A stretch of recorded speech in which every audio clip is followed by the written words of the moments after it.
네, 오늘 성경 말씀 보시겠습니다. 먼저 마태복음 28장 19절입니다.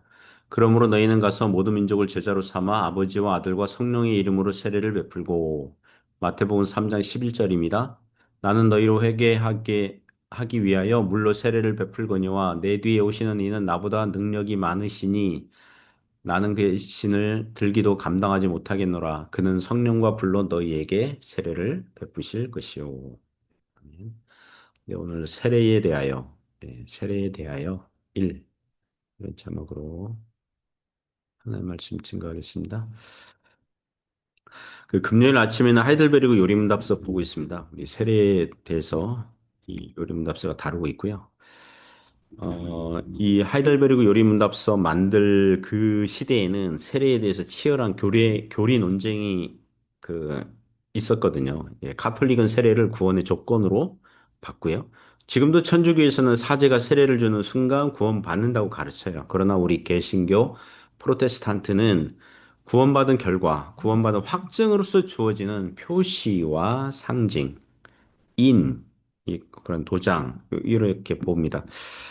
그리고 나중에 개신교 안에서는 침례교가 등장하면서 이 세례 주는 방식을 반드시 온몸을 물속에 집어넣는 게 성경적인 세례라고 지나치게 고집하고 주장하는 바람에 이게 장로교나 기타 그 교단에서 그 물을 조금 머리에 끼얹는 방식을 비성경적이라고 이제 그 공격하는 바람에 그건 마치 상징을 실제라고 주장하는 것과 같은 건데 세례에 대해서 혼란이 있었지만 세례는 여전히 구원을 받은 신자에게 베푸는 표와 이 표시와 인으로서 교회의 성례로 있습니다.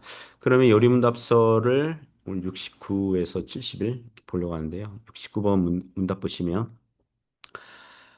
그리스도께서 십자가에서 이루신 단번의 제사가 당신에게 유익이 됨을 거룩한 세례에서 어떻게 깨닫고 확신합니까? 그리스도께서 물로 씻는 이 외적 의식을 제정하시고 그의 피와 성령으로 나의 영혼에 더러운 것, 곧 나의 모든 죄가 씻겨짐을 약속하셨습니다. 이것은 물로 씻어 몸에 더러운 것을 없애는 것처럼 확실합니다. 69번 질문을 다시 쉽게 풀어보면 세례라는 의식에서 어떻게 구원을 깨닫고 확신할 수 있습니까? 이런 질문이에요. 더 쉽게 요약하면 세례와 구원은 어떤 관계입니까? 세례가 구원의 조건입니까? 아니면 구원을 확인해 주는 표시와 그런 상징입니까? 이런 질문입니다. 답을 보면 첫 문장에서 그리스도께서 물르시는 이 외적 의식을 제정하셨습니다. 외적 의식이라고 했어요. 세례를 받는다고 하여서 세례가 구원이라는 효력을 일으키는 힘이 있는 게 아니에요. 다만 세례 받을 때 성령께서 말씀을 통하여서 그리스도의 십자가가 구원 얻게 하는 것을 확신하고 믿게 하는 은혜가 있을 뿐이라는 것입니다. 마태복음 성경 구절 몇 개 보려고 합니다. 마태복음 28장 19절에서는 예수님께서 제자들에게 너희는 가서 모든 민족을 제자로 삼아 아버지와 아들과 성령의 이름으로 세례를 베풀고라고 명령하셨어요. 이 구절은 논리적인 순서로 따지면 모든 민족들, 사람들 중에서 제자로 삼은 사람들에게 삼위 하나님의 이름으로 세례를 베푸는 거죠. 즉 제자 삼는 것, 복음 전하는 게 먼저 있고 세례는 그들의 믿음을 강하게 해주는 은혜의 외적 도구, 외적 의식이라는 것입니다. 마태복음 3장 11절 보면 그 세례 요한의 말이 나오는데요. 나는 너희로 회개하게 하기 위하여 물로 세례를 베풀거니와 내 뒤에 오시는 이는 나보다 능력이 많으시니 나는 그의 신을 들기도 감당하지 못하겠노라. 그는 성령과 불로 너희에게 세례를 베푸실 것이요. 이 구절은 세례 요한의 말인데요. 세례 요한이 물로 세례를 베풀었습니다. 물론 물 세례 사역을 하라고 하신 분은 요한복음 1장 33절 보면 하나님께서 세례 요한에게 시키신 일이에요. 자, 그러면 이 물 세례를 누구에게 어떤 사람에게 물로 세례를 주었습니까? 마태복음 3장 11절 보면 너희로 회개하기 위하여. 목적이 뭐예요? 너희로 회개하기 위하여. 마가복음 1장 4절에서는 세례 요한의 세례의 성격을 얘기합니다. 죄사함을 받게 하는 회개의 세례. 죄사함을 받게 하는 회개의 세례. 그러니까 세례 요한이 전하는 말씀을 듣고 회개하는 사람에게 물세례를 베푼 거죠. 그러면 물세례를 받은 사람은 그 자신의 죄가 그 사람의 죄가 용서받는다고 가르친 겁니다. 자, 그러면 우리가 여기서 이런 질문 다뤄야 돼요. 세례 요한의 물세례 사역은 예수님의 십자가 구원 사건 이전에 한 일인데 예수님을 믿고 회개하지 않았는데도 아직 예수님 오시지 않았잖아요. 예수님을 믿고 회개하지 않았는데도 다만 세례 요한의 물세례를 받은 사람의 죄가 용서받을 수 있습니까? 받았습니까? 이렇게 물어볼 수 있죠. 이것은 그, 그러니까 예수님을 믿는 사람에게 주는 세례가 아닌 세례 요한의 세례가 어떻게 사람의 죄를 용서할 수 있습니까? 이 질문과 같습니다. 구약 시대에 예수님께서 아직 오시지 아니한 시대에 성전에 가서 양이나 염소를 바치는 사람의 죄가 어떻게 용서받을 수 있었습니까? 이런 질문과 맥을 같이 합니다. 구약 성전에서 가축 제물을 바치는 사람이 자신의 죄 때문에 대속 제물의 성격으로서 가축이 죽는 걸 보면서 그 제물이 상징하는 바, 예고하는 바 오실 세상 죄를 지고 가는 하나님의 어린 양으로 오실 그리스도를 믿음으로 죄가 용서받았습니다. 이렇게 얘기할 수 있어요. 그렇다면 세례 요한의 물 세례도 그리스도께서 성취하실 십자가 구원 사건을 근거로 하여 회개한 자들이 죄 용서를 받았다고 할 수 있습니다. 그리고 세례 요한이 말하기를 지금 당장은 물로 세례를 자기가 주고 있지만 앞으로 오실 그리스도는 무엇으로 세례를 주신다고요? 누구로 세례를 주신다고요? 성령으로 세례를 베푸실 것이다. 즉 자신의 그 세례 요한의 사역은 임시적인 사역으로서 곧 오실 그리스도의 성령 세례의 미리 보기, 그림자, 예표로서 사역하고 있다는 것입니다. 그래서 우리는 세례 요한의 물세례를 받은 회개하는 자들이 용서를 받았다고 말할 수 있는 것입니다. 베드로전서 3장 21절도 보시면 성령 세례, 즉 믿는 자에게 베푸는 물 세례의 의미를 이렇게 얘기합니다. 물은 예수 그리스도께서 부활하심으로 말미암아 이제 너희를 구원하는 표니 곧 세례라. 이는 육체의 더러운 것을 제하여 버림이 아니요 하나님을 향한 선한 양심의 강군이라.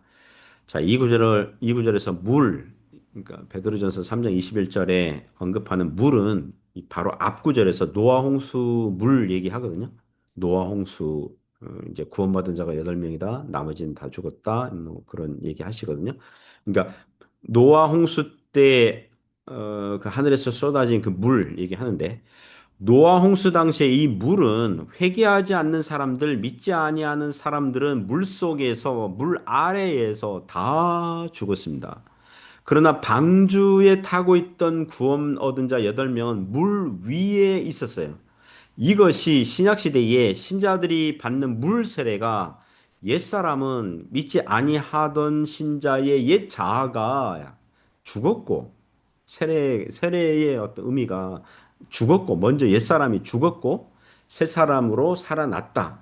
이거를 상징하는 표시가 되니 노아 홍수의 물은 신약 시대의 세례의 예표가 된다는 것입니다. 그리고 물세례에서 물은 문자적으로 육체의 더러운 것을 제하여 버리는 것이 아니라는 거죠. 이 사도 베드로 당시 아마도 당시 율법주의자들의 이 정결법을 막 주장한 것 같아요. 물로써 이렇게 정결 의식이 필요하다 이렇게 가르친 거짓 교훈들을 염두에 두고 하시는 것입니다. 그러니까 신앙생활에서 행해지는 세례는 무슨 육체의 더러운 것을 뭐 깨끗하게 하고 그게 아니라는 문자적으로 그런 게 아니라는 거죠. 예, 그런 게 아니라는 거죠. 어, 그 물세례의 뜻은 물로서 몸에 더러운 것을 씻듯 기독교 신앙으로 믿음으로 회개하고 죄 씻음을 받았다는 교훈과 내용을 가지고 있다는 거예요. 그래서 믿는 자들은 하나님을 향해서 선한 양심으로 간구하면서 사는 삶을 살게 되어 있다는 것입니다. 믿고 회개하여 세례를 받은 신자는 하나님 앞에서 하나님 저는 어떻게 살아야 됩니까? 저는 말씀대로 잘 살고 있나요? 뭐 이렇게 그 양심이 이제 하나님의 뜻을 구하면서 산다. 이제 그런 말씀입니다. 자, 그러면 70번 문답 볼까요? 그리스도의 피와 성령으로 씻겨진다는 것은 무슨 뜻입니까? 그리스도의 피로 씻겨짐은 십자가의 제사에서 우리를 위해 흘린 그리스도의 피로 말미암아 은혜로 우리가 하나님께 죄 사함을 받았음을 뜻합니다. 성령으로 씻겨짐은 우리가 성령으로 새롭게 되고 그리스도의 지체로 거룩하게 되어 점점 더 죄에 대하여 죽고 거룩하고 흠이 없는 삶을 사는 것을 의미합니다. 70번 질문을 다시 읽어보면 그리스도의 피와 성령으로 씻겨졌다는 것은 무슨 뜻입니까? 사실 그리스도의 피로 씻겨진다와 성령으로 씻겨진다. 이거는 구원을 설명하는 다른 표현일 뿐이거든요. 그러므로 성경에 나온 표현대로 따라서 이해하면 될 것입니다. 답변을 보시면 그리스도의 피로 씻겨진다는 것은 믿는 신자들의 죄 사함을 받았다. 그걸 얘기하는 거고요. 성령으로 씻겨졌다는 것은 신자들이 새롭게 되어 거룩하게 살게 되었다. 이렇게 이해를 하시면 돼요. 그 몇 개의 성경 구절 보시면요. 에스겔서 36장 25절에서 27절인데 먼저 25절 보시면 맑은 물을 너희에게 뿌려서 너희를 정결하게 하되 곧 너희 모든 더러운 것에서와 모든 우상 숭배에서 너희를 정결하게 할 것이며 그랬어요.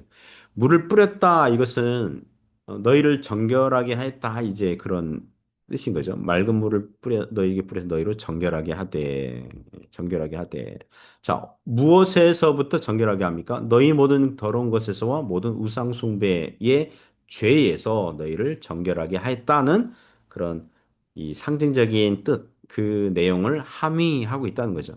사실 물을 몸에 뿌린다고 해서 사람의 마음과 영혼으로 행한 죄악을 제거할 수는 없거든요. 물은 다만 육체가 지저분한 뭐 때나 찢기를 씻을 수는 있지만 사람 내면에 있는 도덕적인 죄를 씻을 수는 없거든요. 물 자체가 문자적으로 물 자체가 찬송가 274장 보시면 그 그 찬송가가 있습니다. 나 행한 것 죄뿐이니 주 예수께 비옵기는 이렇게 시작한 노래 있지 않습니까? 후렴이 무엇입니까? 물 가지고 날 씻든지 불 가지고 태우든지 그것도 이제 은유죠, 은유. 실제로 문자적으로 물로 씻든 불로 태우든 우리의 죄를 멸할 수는 없거든요. 그러면 누가 용서하실 수 있습니까? 예수 그리스도께서. 그죠? 예수 그리스도의 피가, 보혈이 우리를 깨끗하게 씻으시고 죄를 용서하실 수 있는 것입니다. 자, 그러면 성령으로 씻는다는 것은 무엇입니까? 거룩한 신자로서 살게 된다. 이제 그렇게 이해하시면 돼요. 에스겔서 36장 26절, 27절 보시면 또 새 영을 너희 속에 두고 새 마음을 너희에게 주되 너희 육신에서 굳은 마음을 제거하고 부드러운 마음을 줄 것이며 또 내 영을 너희 속에 두어 너희로 내 율례를 행하게 하리니 너희가 내 규례를 지켜 행할지라. 성령께서 하시는 일이 무엇입니까? 이 구절 보시면 먼저 죄인의 마음에 굳은 마음을 제거하고 부드러운 마음을 주신다 그랬어요. 그러니까 복음이 전해지는 현장에서 성령께서 죄인의 마음에서 굳은 마음을 제거하고 죽은 영혼을 거듭나게 하시고 새롭게 하시고 복음을 듣고 회개하는 겸손한 마음, 부드러운 마음을 주신다는 거예요. 그리하여 성령께서 이제 믿는 신자로 하여금 이제 하나님의 율례와 규례, 하나님의 말씀을 순종하고 따르도록 하실 거라는 것입니다. 즉 성령으로 씻는다는 것은 죄인을 도덕적으로 영적으로 깨끗하게 하사 거룩하게 살도록 거룩한 의지를 주신다는 것입니다. 오늘 마지막으로 71번 문답 보시면요. 세례의 물로 씻는 것처럼 확실히 그리스도께서 자신의 피와 성령으로 우리를 씻으신다는 약속을 어디에서 하셨습니까? 답변입니다. 세례를 제정하실 때 이렇게 말씀하셨습니다. 그러므로 너희는 가서 모든 민족을 제자로 삼아 아버지와 아들과 성령의 이름으로 세례를 베풀고 그리고 믿고 세례를 받는 사람은 구원을 얻을 것이요 믿지 않는 사람은 정죄를 받으리라. 이 약속은 성경이 세례를 중생의 씻음과 혹은 죄를 씻음이라고 부른 데서 거듭 나타납니다. 자, 71번 문답은 그리스도께서 자신의 피와 성령으로 우리를 씻으신다는 약속을 어디에서 하셨습니까? 성경에서 하셨습니다. 성경, 뭐, 마태복음 28장, 마가복음 16장, 디도서 3장 5절, 사도행전 22장 16절 이렇게 하셨습니다. 한 겁니다.